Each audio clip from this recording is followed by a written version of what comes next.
My dear brothers and sisters, we are all children of God.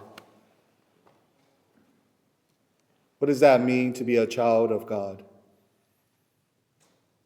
We're all God's children. But in the first reading, John reminds us to be God's children, we must not sin. We must not sin. If we sin, then we are not children of God, he says. No matter how much we believe we are, if we are living in darkness,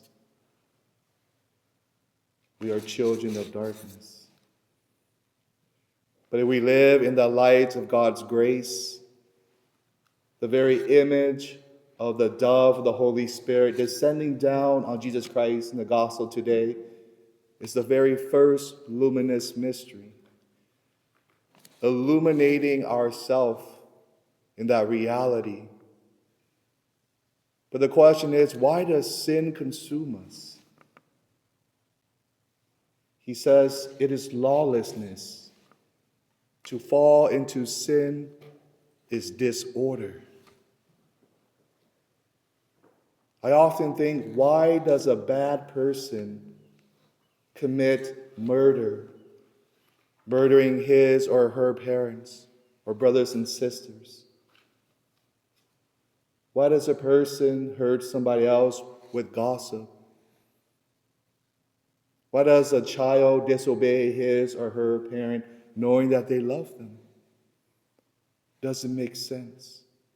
Because sin is chaos. There's no rhyme or reason. There's no order. God has order.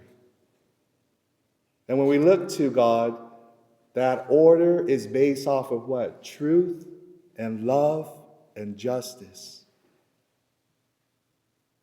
Jesus Christ becomes that new order for us to realize that the way, the truth, and the life is when we are conformed or configured to Christ, meaning, do we let go of our old ways?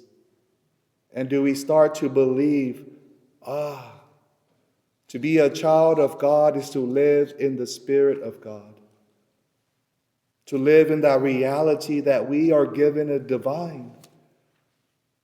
The title, the holy name of Jesus, the name in itself, saves us.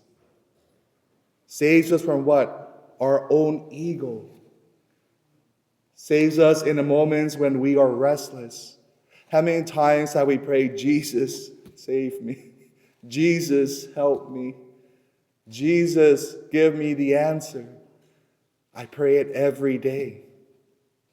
Jesus, do not let me fall into sin. Do not let me fall into greed or lust or violence. We must always have the name of Jesus resounding in our hearts. Not the names of this world. Sometimes we ask the children, who is your role model? And they're giving all the names but Jesus Christ. So what are we to do? That is where we're called to pronounce the name of Jesus Christ wherever we are at. Jesus loves you. Jesus cares for you. Today, I want to give you Jesus. That should be our mission.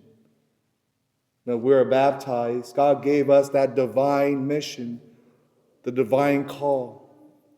Baptize all people in the name of the Father, Son, and the Holy Spirit. But I think because we live our life in such a rapid pace, Jesus, the name of Jesus, many times become just a title that we say. Oh, I believe in Jesus. I'm living a godly life. But remember the readings the other day says, you may say the name Abba, Abba, Jesus, but are you really living a life like Christ? Or is there lawlessness within our hearts? Is there restlessness? Is there a sense of, I know he's calling me to a greater purpose, but the reason why I don't want to pursue God's will or that purpose is because I want to create my own purpose.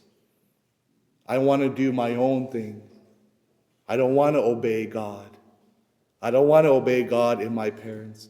I don't want to obey God through the church. I want God to be configured to me and not I to him. That is when we live a life of delusion. And because of that, we become restless. We start to live in confusion. We start to question God. God, are you really there for me? And God says, I am. But you have not prepared the way to receive me, like St. John the Baptist. You have not opened your hearts and your will and your desire and your passion and your mind and your body to receive the truth that God wants us for himself. But when he embraces us for himself, he says, be like me. Not be like the world. Not be like this other person. Be like Jesus Christ. That is the divine call, and that is the very name of Jesus Christ we invoke this day. So let us say Jesus Christ throughout this day, throughout our life, that everything we do comes from the Lord. And let us prepare the way of God in every aspect of our life, so that when we are sent in mission, when we are sent serving the poor or the elderly or those who are sick, we don't leave our mission there, but we bring it home to our own parents, to our own siblings. For it often says the people that are suffering the most are right next to you, or your family members. And if we cannot minister to our own family members, then how can we minister to people outside of it? So let us this day see Jesus Christ within ourselves, and let us live in that Spirit of God, so the Spirit of God can move us to a love that ever increases. There's never enough love. There's never enough service. There's never enough giving. And the moment we think we gave enough is the moment we're falling into sin. But the moment we say, I could give more,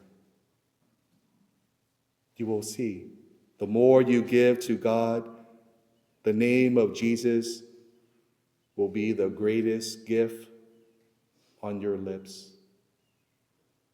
For Jesus is enough. And is Jesus enough for you this day?